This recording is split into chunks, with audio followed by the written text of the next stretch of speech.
My life is just one big joke. I don't think your life is a joke. Yeah, well, I'm sorry if I don't trust your sense of humor. Hey guys, and welcome back to DarkLogic Studios' Attack on Titan theories and discussions. Before we go any further, I want to give you fair warning that these videos are going to contain lots and lots of spoilers. So if you're not caught up with the manga, then what are you doing with your life? Seriously though, if you don't want spoilers, you should probably click on something else. If you're all caught up though, then let's get to it.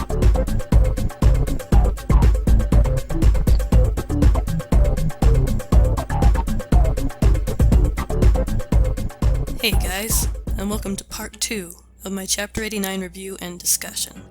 So in the last video, we talked about the paths, what Kruger said, and the possibility of the characters in the story using these paths to transcend time and space to achieve their goals and further the story.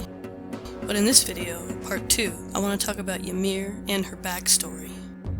So in this chapter, we finally got to see Ymir's letter to Historia. Now, this is the letter that Hanji found in Reiter's pocket when they defeated him in Shingeki, and we've been waiting since that chapter to see what Ymir has to say to Historia. And now, we finally get to see what's in the letter. So what's in the letter? Well, basically, it's Ymir's goodbye letter, or as Ymir describes it, a love letter.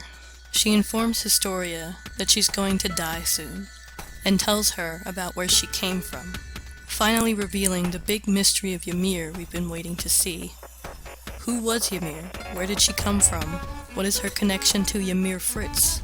Could she be a goddess or a devil? Well, now we know the answers to all that, and it turns out that Ymir, mysterious Ymir, who Isayama himself said had the key to all this, was no more than a nameless street orphan who was used as a pawn by someone who wanted to scam people out of their money, believed to be a goddess by her followers, and seen as a devil by the Marley. She was sentenced, like the Eldian restorationists, to become a Titan at Paradise Island. Then after 60 years, she managed to eat a shifter, Reiner and Bertolt's friend, while they were on their mission to attack the walls for the first time, and finally turned back into a human being, eventually finding herself in the Survey Corps with Historia. At the end, she expresses her only regret is that she didn't get to marry her. So, I think there were a lot of people out there that were really underwhelmed by Ymir's backstory. We were kind of led to believe that Ymir was important in some way, really important.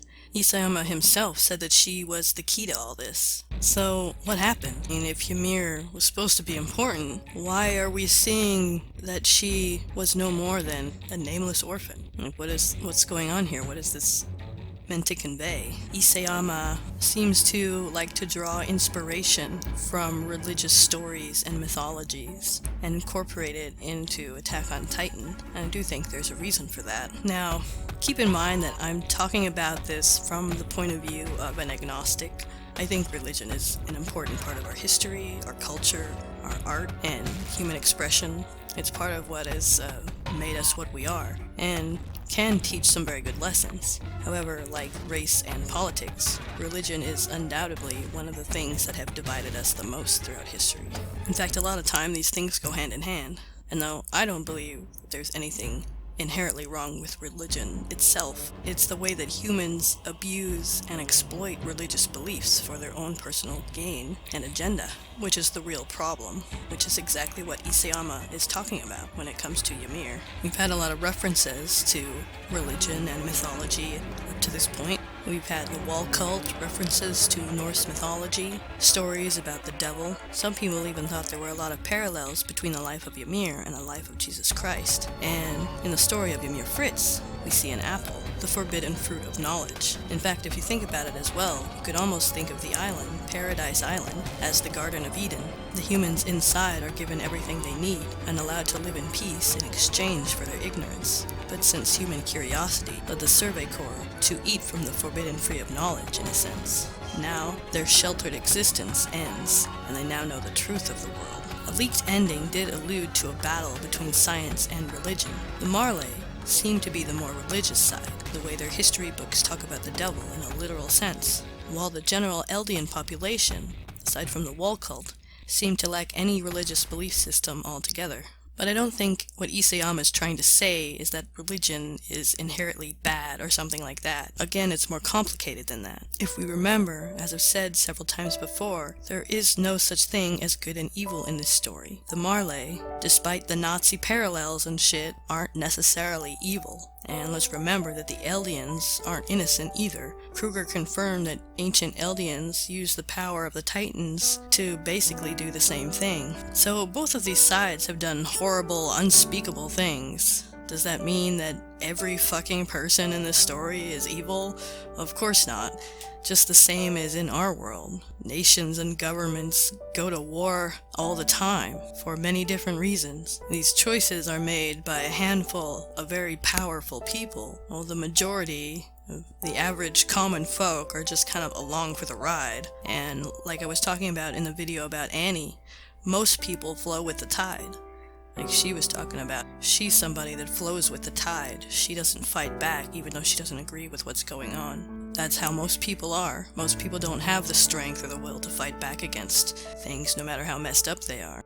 And that doesn't mean that they're bad people. Annie had said to Marlowe, all I want is for those people who flow with the tide to be thought of as human beings too. That the people who don't have the strength to fight back aren't seen only as cowards and monsters. In fact, most of the time, if not almost all of the time, it's not nearly as black and white as it seems. There's a lot of complex layers, and all we really understand is the side that we're on, because that is what affects us. But my point is that neither the Eldians or the Marley are necessarily good or evil. The people who have run both of these societies have committed unspeakable, unforgivable crimes. The Marley see the Eldians as evil and sinners, and the Eldians see the Marley as evil and sinners. In a sense, again, it all depends on what side you're on. So if the Marley represent religion and the Eldians represent science, and neither of these sides are necessarily good or bad, I believe it could be alluding to the fact that science and religion both have their pros and cons.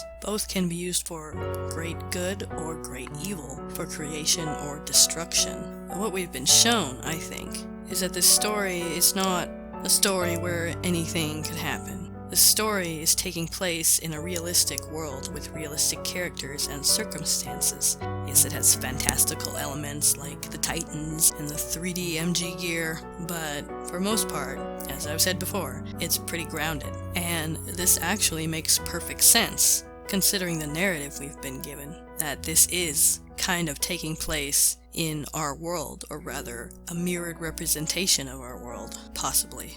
In fact, I think that this really is the big secret that Isayama was waiting to tell us. So what is it? What exactly was he talking about? If this is all there is, what meaning is there behind it? Is there a meaning at all? Is the fact that it is so meaningless make it even more meaningful? I think so. And that sounds confusing, but I'm going to explain it. I think that, in Isayama's eyes, Ymir is a speaker of truth. It has been shown, as I said in my previous video about Ymir, that she always wants people to face the truth, about the world and especially about themselves. She doesn't like people being fake, she doesn't like people hiding things, she doesn't like people lying to themselves. She wants people to see the truth, and she doesn't shy away from it herself. No matter how harsh, no matter how meaningless, no matter how difficult to accept. You know, the way that she would joke around and stuff when things would get really bad. And that's because she was forced to face some of the most painful truths about the world. She couldn't shy away from it. She had to face it and she had to accept it. She couldn't hide from it, she couldn't run away from it, from the cruel truth of the world. And when she woke up, and looked up at the sky for the first time in 60 years as a human being again, that realization that her whole life was really a lie, that she wasn't important, she wasn't this goddess, she wasn't this important figure, she couldn't play the role anymore, she had to accept the fact that she was just a nameless orphan, and in that cruelty and that meaninglessness, she found peace and freedom. in that truth. But why? How could anyone find beauty in that? It's a difficult question to answer, and one that can only be explored through one's own life experience. A phrase that has been repeated throughout the story, "This world is cruel, but exceptionally beautiful," I think describes Ymir's story so well. Because in that truth, she was no longer held up to the expectations of being a goddess. She no longer has an obligation to all these people who have been looking to her to give their lives meaning. So now, she doesn't have anybody to feel responsible for. No one to disappoint, no one to play her role for anymore. And even though she lost so much, everything she'd ever known, in a sense she gained a lot too. Because when she woke up, after her life had basically been burnt to the ground, she was able to start over again, and rebuild her life the way she saw fit. For the first time, she was able to live her life the way she wanted to, without anybody telling her who she was or what she had to be. She no longer belonged to anybody but herself, and that was freeing for her. She put all that stuff behind her, and now got to live an existence that was completely her own. So I think that Ymir's story, ironically, has a lot more meaning and depth to it than it seems like on face value. When she is talking of her experience in her letter, she is again speaking a harsh truth.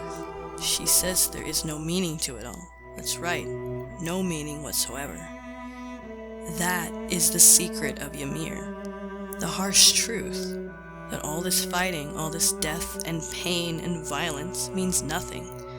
There is no reason for it, no purpose behind it. It doesn't help anyone, except maybe line the pockets of a small few.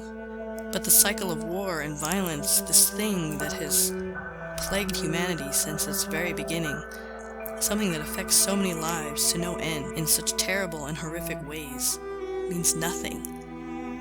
One must imagine, if there was a god, what they might be thinking as they watch us destroy each other over petty things like land, resources, race, religion, political beliefs, and most of all, money. And how they would feel about that. What pity they must have for us. In fact, there's a lot you can take from this one little story that takes up just a third of a chapter. The abuse of power, the power of deception, betrayal, how easy it is for us to lie to ourselves. But I think the most important thing that I took from this is how you can find meaning, beauty, and value in things that are apparently meaningless. Ymir was one of those things. She was no one, who then became a goddess, then a devil, then again became no one, until she found meaning in her own life, through her love for Historia and her role in the Survey Corps. And I think if Ymir had a choice, if she could go back and choose to happily play goddess for the rest of her life, instead of going through everything that she went through, I don't think she would change anything. She said herself that she has no regrets, because if she'd never gone through all that hell, she would have never had been able to come out on the other side. She would have never had the opportunity to experience getting to live her life for herself, of getting to make her own choices, choose her own path, find her own purpose, make her own friends, and find love. And even if Ymir wasn't a goddess, even if she isn't going to be integral to the plot of the story moving forward, is her life worthless? If she really is just going to die, and this is the last we're going to see of her, does this make her character completely pointless? In my opinion, not even close. If you can see the underlying message behind her character, the purpose she's been given in this story, she really does hold the key to many of the questions we've been asking. The answers being painfully simple. Question that's been asked throughout the entire story. Is it all in vain? And the answer is yes, it is all in vain. It all really has been pointless, meaningless. All these sacrifices, all the people that Erwin led to their deaths, it's been completely in vain. That's the harsh truth. But her existence proves another truth that contradicts that truth. That although things may seem meaningless, that you can find your own meaning in it. Every life matters, everyone has value. But what gives it meaning is something that you have to decide. It's not something that can simply be told to us. It's something we have to discover for ourselves. Horrible things happen all the time for no reason, and that's just reality. But if you have the opportunity, if you can see a silver lining to it, and make the most of it, then just maybe, you can make it all worth it. Just because we won't live forever, just because one day our very existence will probably be forgotten along with our planet, and our gods, and our art, and our literature, it doesn't mean that it's not worth living right now. In a sense, our limited time in this world makes it so much more important to make the most of it. It is the fleetingness of life that makes it so precious. And just because it might be meaningless, all it means is that we have the freedom to decide what meaning our lives are going to have. What do we choose for ourselves for the small amount of time we get in this life?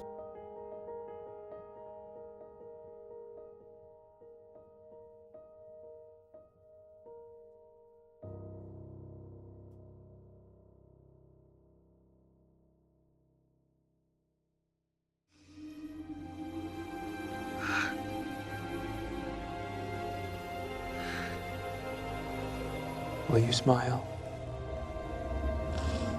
If I admit I was wrong? About what? Miracles. Events with astronomical odds of occurring, like oxygen turning into gold. I've longed to witness such an event, and yet I neglect that. Inhuman coupling. Millions upon millions of cells compete to create life for generation after generation until, finally, your mother loves a man. Edward Blake, the comedian, a man she has every reason to hate. And out of that contradiction against unfathomable odds, it's you. Only you. That emerged to distill so specific a form from all that chaos. It's like turning air into gold.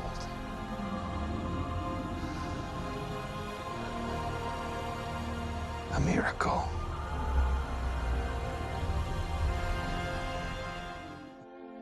Our ancestors understood origins by extrapolating from their own experience. How else could they have done it? So the universe was hatched from a cosmic egg, or conceived in the sexual congress of a mother god and a father god, or was a kind of product of the creator's workshop, perhaps the latest of many flawed attempts. And the universe was not much bigger than we see, and not much older than our written or oral records, and nowhere very different from places that we know. We've tended in our cosmologies to make things familiar. Despite all our best efforts, we've not been very inventive. In the West, heaven is placid and fluffy, and hell is like the inside of a volcano. In many stories, both realms are governed by dominance hierarchies, headed by gods or devils. Monotheists talked about the King of Kings. In every culture, we imagined something like our own political system running the universe. Few found the similarity suspicious. Then science came along and taught us that we are not the measure of all things, that there are wonders unimagined, that the universe is not obliged to conform to what was considered comfortable or plausible. And again, if we're not important, not central, not the apple of God's eye, what is implied for our theologically based moral codes? The discovery of our true bearings in the cosmos was resisted for so long and to such a degree that many traces of the debate remain, sometimes with the motives of the geocentrists laid bare. So, what do we really want from philosophy and religion? Palliatives? Therapy? Comfort? Do we want reassuring fables, or an understanding of our actual circumstances? dismay that the universe does not conform to our preferences seems childish. You might think that grown-ups would be ashamed to put such disappointments into print.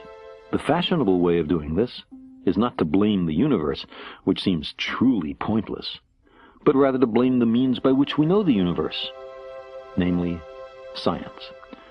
Science has taught us that because we have a talent for deceiving ourselves, subjectivity may not freely reign. Its conclusions derive from the interrogation of nature, and are not in all cases pre-designed to satisfy our wants. We recognize that even revered religious leaders, the products of their time, as we are of ours, may have made mistakes. Religions contradict one another. On small matters, such as whether we should put on a hat or take one off on entering a house of worship, or whether we should eat beef and eschew pork or the other way around, all the way to the most central issues, such as whether there are no gods, one god, or many gods. If you lived 2 or 3 millennia ago, there was no shame in holding that the universe was made for us. It was an appealing thesis consistent with everything we knew. It was what the most learned among us taught without qualification. But we've found out much since then. Defending such a position today amounts to willful disregard of the evidence and a flight from self-knowledge. We long to be here for a purpose, even though, despite much self-deception, none is evident. Our time is burdened under the cumulative weight of successive debunkings of our conceits. We're Johnny-come-latelys. We live in the cosmic boondocks. We emerged from microbes and muck. Apes are our cousins. Our thoughts and feelings are not fully under our own control. There may be much smarter and very different beings elsewhere, and on top of all this, we're making a mess of our planet and becoming a danger to ourselves. The trapdoor beneath our feet swings open. We find ourselves in bottomless freefall. We are lost in a great darkness, and there's no one to send out a search party. Given so harsh a reality, of course we're tempted to shut our eyes and pretend that we're safe and snug at home, that the fall is only a bad dream. Once we overcome our fear of being tiny, we find ourselves on the threshold of a vast and awesome universe that utterly dwarfs, in time, in space, and in potential, the tidy anthropocentric proscenium of our ancestors. We gaze across billions of light years of space to view the universe shortly after the Big Bang and plumb the fine structure of matter. We peer down into the core of our planet and the blazing interior of our star. We read the genetic language in which is written the diverse skills and propensities of every being on Earth. We uncover hidden chapters in the record of our own origins. We invent and refine agriculture, without which almost all of us would starve to death. We create medicines and vaccines that save the lives of billions. We communicate at the speed of light and whip around the Earth in an hour and a half. We have sent dozens of ships to more than 70 worlds and 4 spacecraft to the stars. To our ancestors, there was much in nature to be afraid of. Lightning, storms, earthquakes, volcanoes, plagues, drought, long winters. Religions arose in part as attempts to propitiate and control, if not much to understand, the disorderly aspect of nature. How much more satisfying had we been placed in a garden custom-made for us, its other occupants put there for us to use as we saw fit. There is a celebrated story in the Western tradition like this, except that not quite everything was there for us. There was one particular tree of which we were not to partake, a tree of knowledge. Knowledge and understanding and wisdom were forbidden to us in this story. We were to be kept ignorant. But we couldn't help ourselves. We were starving for knowledge, created hungry, you might say. This was the origin of all our troubles. In particular, it's why we no longer live in a garden. We found out too much. So long as we were incurious and obedient, I imagine, we could console ourselves with our importance and centrality and tell ourselves that we were the reason the universe was made. As we began to indulge our curiosity, though, to explore, to learn how the universe really is, we expelled ourselves from Eden. Angels with a flaming sword were set as sentries at the gates of paradise to bar our return. The gardeners became exiles and wanderers.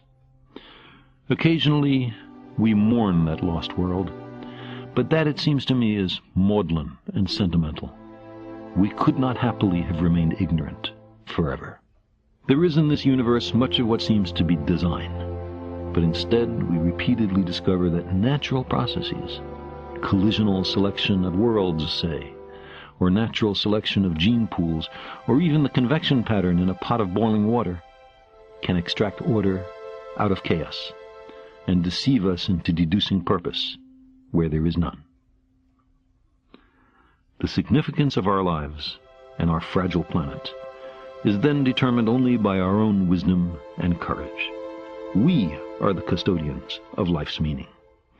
We long for a parent to care for us, to forgive us our errors, to save us from our childish mistakes. But knowledge is preferable to ignorance. Better by far to embrace the hard truth than a reassuring fable. If we crave some cosmic purpose, then let us find ourselves a worthy goal.